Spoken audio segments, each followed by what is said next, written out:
Hello everyone, a very warm welcome to Meenakshi's bio academy. So मैं हूं आपकी educator Meenakshi Rajput और आज मैं आपको बताने वाली हूं कि गैट-बी एंड सीयूईटी में क्या डिफरेंस है for life sciences and biology students. ठीक है, क्योंकि बच्चों को ये रहता है कि हम गैट-बी दें या सीयूईटी दें, कौन सा एग्जाम आपके लिए ज़्यादा इंपॉर्टेंट है। तो आज मैं यही चीज़ आप लोग के साथ में डिस्कस करने वाली हूँ। ठीक है, चलिए।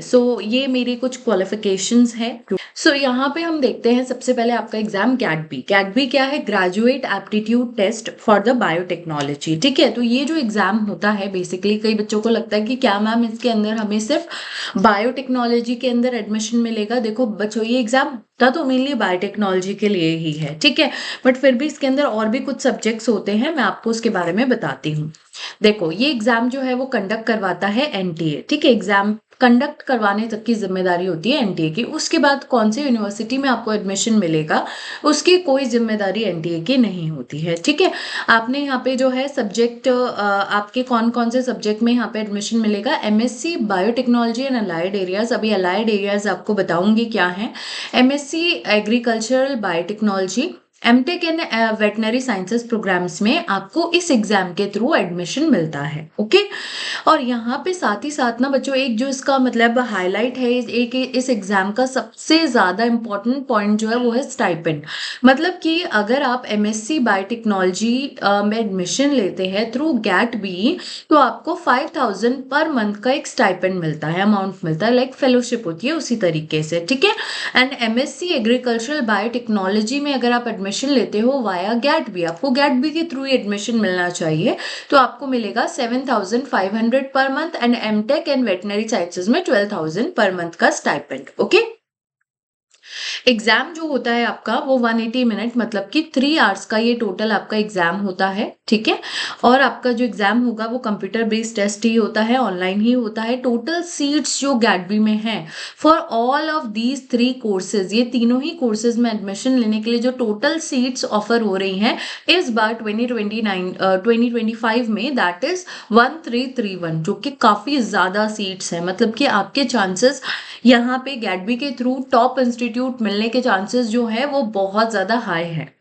अब कई बच्चों के दिमाग में रहता है कि मैम क्या गैट-बी के थ्रू क्या हमें कोई आईआईटी में एडमिशन मिलेगा? तो बच्चों देखो, पहले आईआईटी जो था रुड़की में एडमिशन मिलता था गैट-बी के थ्रू, बट अभी वो आईआईटी रुड़की में एडमिशन जो है वो जैम के थ्रू ही हो रहा है, राइट?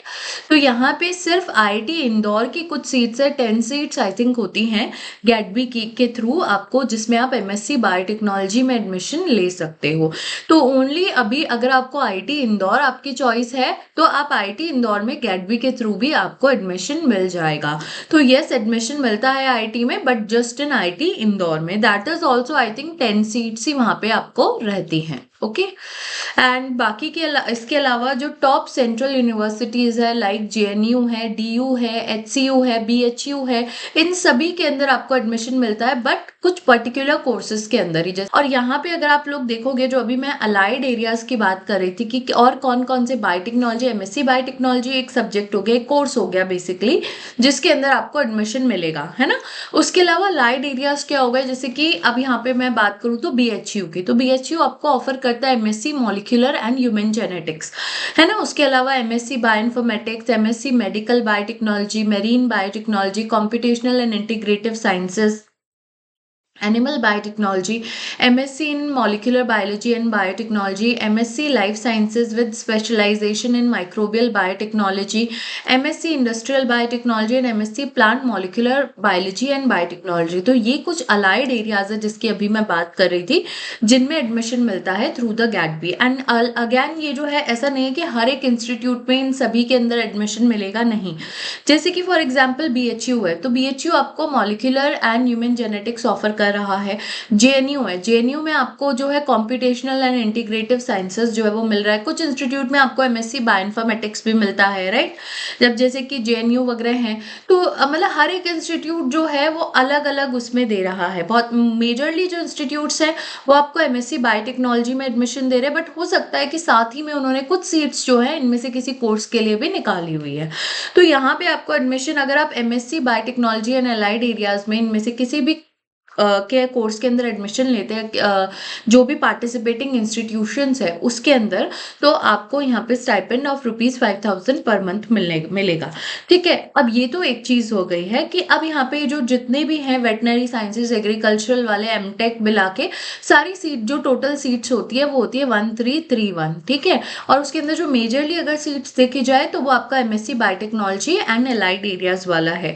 तो अगर आप ये एग्जाम देते हैं तो आपके लिए एक ही एग्जाम आपको देना है जिसके अंदर इतना ह्यूज नंबर ऑफ सीट्स है, जहाँ पे आपको अगर आप थोड़ी मेहनत और कर लोगे, अगर आपने आईटी जैम में थोड़ा पढ़ा है तो थोड़ा सा और मेहनत अगर आप कर लोगे, क्योंकि एग्जाम जो है वो 20 अप्रैल को है ना, तो यू स्टिल हैव ऑलमोस्ट, अगर देखा जाए तो 1.5 मंथ से तो ज्यादा ही, मतलब 2 महीना आपके पास में अभी पूरा है।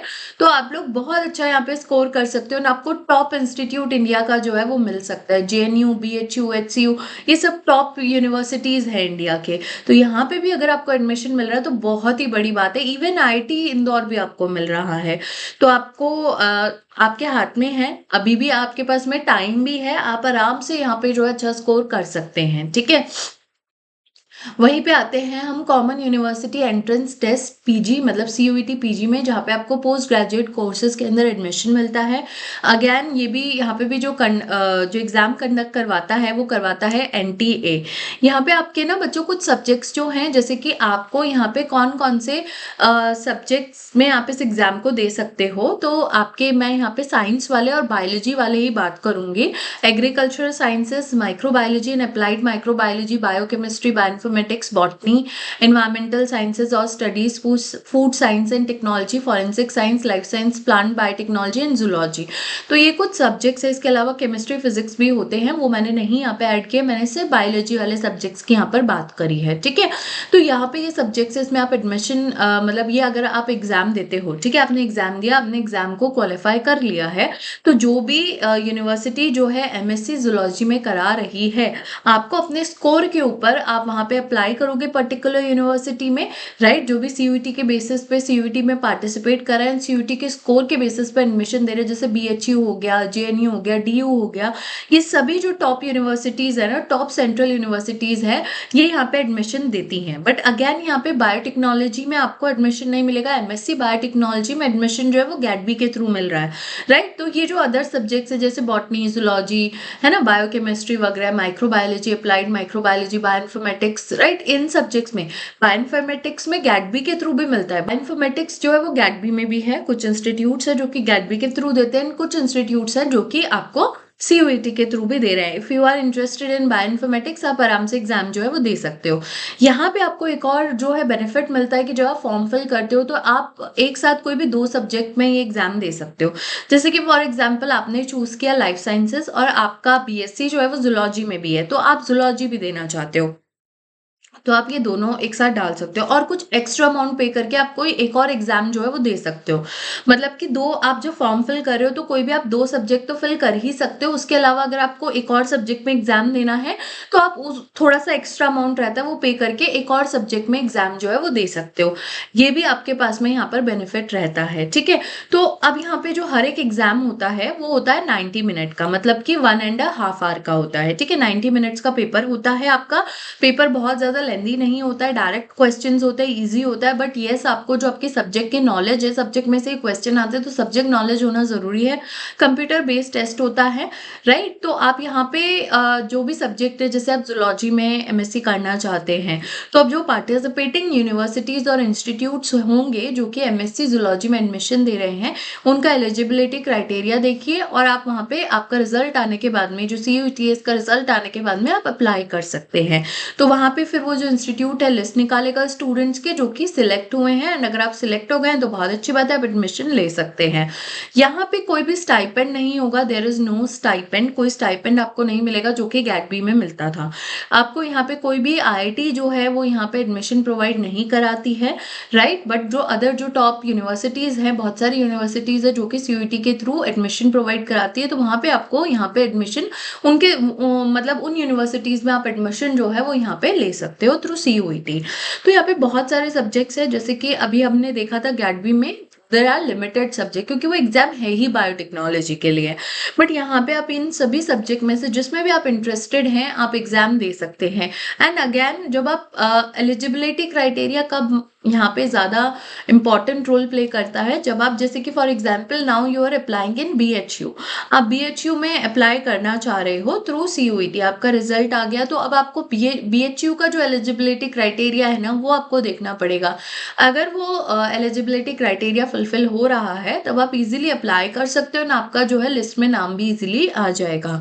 ओके, सो ये था कुछ गैटबी एंड CUET का एक डिफरेंस कि आपको किस में एडमिशन लेना चाहिए।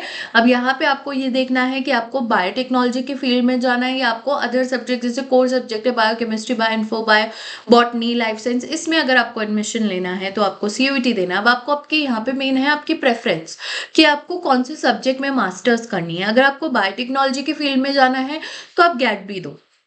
अगर आपको ये पर्टिकुलर सब्जेक्ट्स चाहिए, मतलब आप यू आर श्योर कि भाई मुझे बायोटेक्नोलॉजी नहीं करना है, I want to go for zoology and botany, क्योंकि आगे जाके, क्योंकि जब आप असिस्टेंट प्रोफेसर के एग्जाम देते हैं ना तो उसमें क्या होता है, मोस्ट ऑफ द स्टेट्स में अभी भी यही है कि बायोटेक्नोलॉजी और माइक्रोबायोलॉजी सब्जेक्ट होता ही नहीं है। तो आपकी अगर मास्टर्स बायोटेक्नोलॉजी और माइक्रोबायो से होती है तो काफ़ी प्रॉब्लम आता है। जैसे RPSC में ये इशू है अभी भी।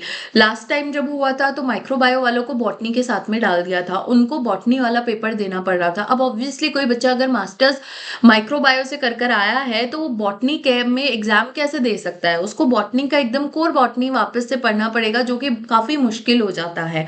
तो इसके लिए इफ यू आर श्योर कि आपको अकेडमिक्स में रहना है, आपको पढ़ाना है आगे चल के, तो आप CUET दीजिए। और मैं तो कहूंगी कि अगर आपको अभी तक भी इतना श्योर नहीं है तो आप दोनों ही एग्जाम दीजिए ना।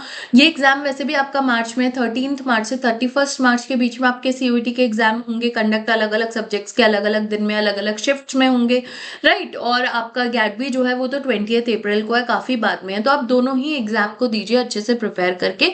हो सकता है कि आपका किसी भी उसमें हो जाए, एक बार आपका एडमिशन, एक बार आपका एग्जाम अच्छा जाएगा उसके बाद में आपके पास ऑप्शंस होंगे, है ना। तो एटलीस्ट आप करिए, एक बार ट्राई करिए, दोनों ही एग्जाम्स को दीजिए अच्छे से पढ़ के। उसके बाद में हम लोग डिस्कस कर सकते हैं, मेरा जो डिस्कशन ग्रुप है उसमें भी आप आकर के पूछ सकते हो अगर आपकी कोई क्वेरी है कि कौन से इंस्टीट्यूट में एडमिशन लेना चाहिए, वो हम बाद में भी एक बार डिस्कस कर सकते हैं। बट जानेंगे, मेरा पॉइंट ऑफ व्यू जानेंगे इस पे, तो मैं तो आपको यही कहूंगी कि आप दोनों ही एग्जाम दीजिए। ठीक है, thank you so much everyone. I hope मैंने आपके कुछ जो डाउट्स हैं वो क्लियर किए होंगे यहाँ पे रिगार्डिंग गैटबी एंड CUET, राइट। फिर भी अगर आपका कोई डाउट रहता है तो आप मुझसे मेरे डिस्कशन ग्रुप में भी पूछ सकते हैं। Thank you so much everyone, thank you.